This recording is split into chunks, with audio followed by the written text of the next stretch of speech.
I'm Eleanor Clifford, and I live here at Marston Court. Brilliant. And if you could say about how long you've lived in Oxford? All my life so far.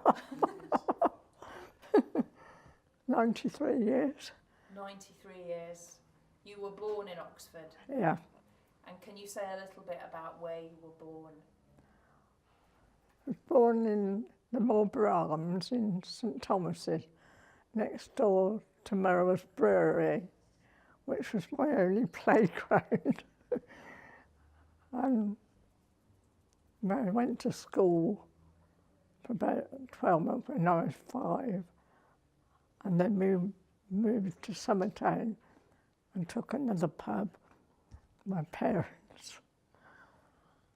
And then grew up in school. I went to St Joseph's School, St Clement's, and I went to work in the Oxford University Press for 4 years, and then the war was broke on, and I went to the Foreign Office, which was in Mansfield College. And then, I don't know, the war. I remember just after as war was declared, the customers all came out of the pub and lit a bonfire in the middle of Woodstock Road, and we all and a few days after, I was asked if I'd go and play my accordion on the sports ground with the public school, St Edward's School, 400 boys. So they had a cart out there, and my boyfriend, my husband, he had his guitar, and his brother-in-law came with his guitar. We had all these boys singing. It was wonderful. Fantastic. That's a strong memory. Yeah, can't forget 400 that. boys. Yes, it's a mixed school now, though. But then I got married, and then I went to live at Dartford, my husband's home, because we had a chance of a house there. But I said I'll come back to Oxford, which we did when my boy was 5.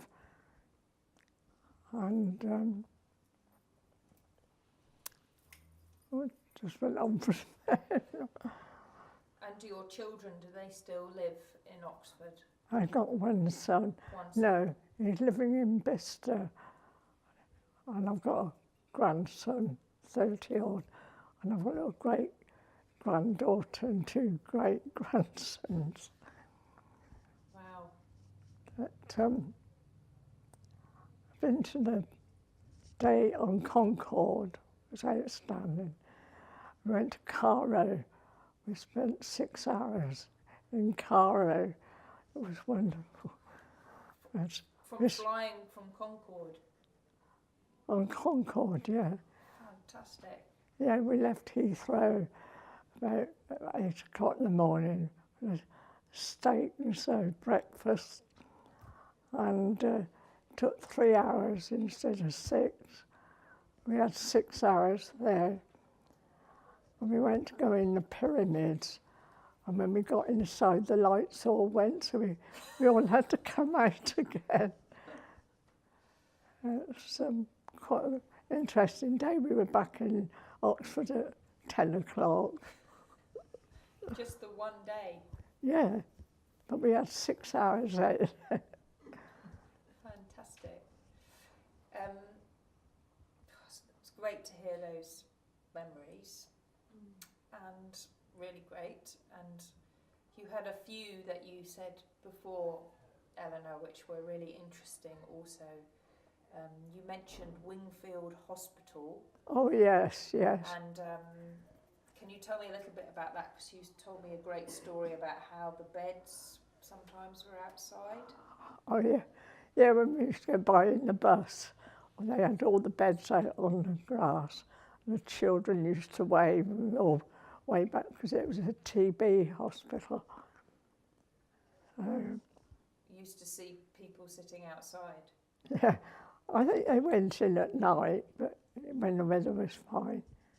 Well, that was their best medicine, really, fresh air. You don't see that today, do you, so much? No, sitting very outside. different. Thank you, Eleanor. Thank you I'm so sorry. much. Not much. There was some real gems in there, I tell you.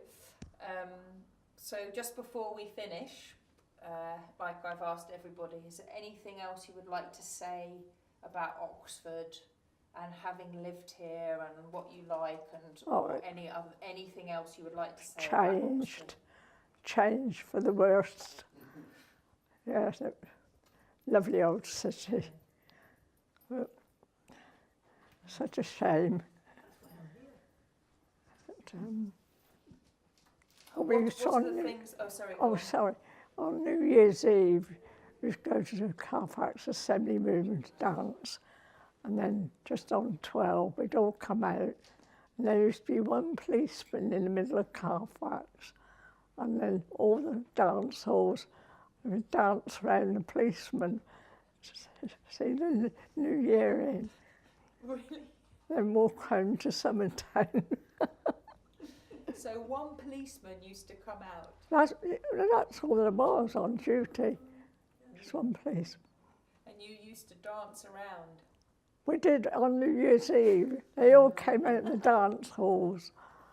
And it was wonderful. Thank you. Thank you, Eleanor.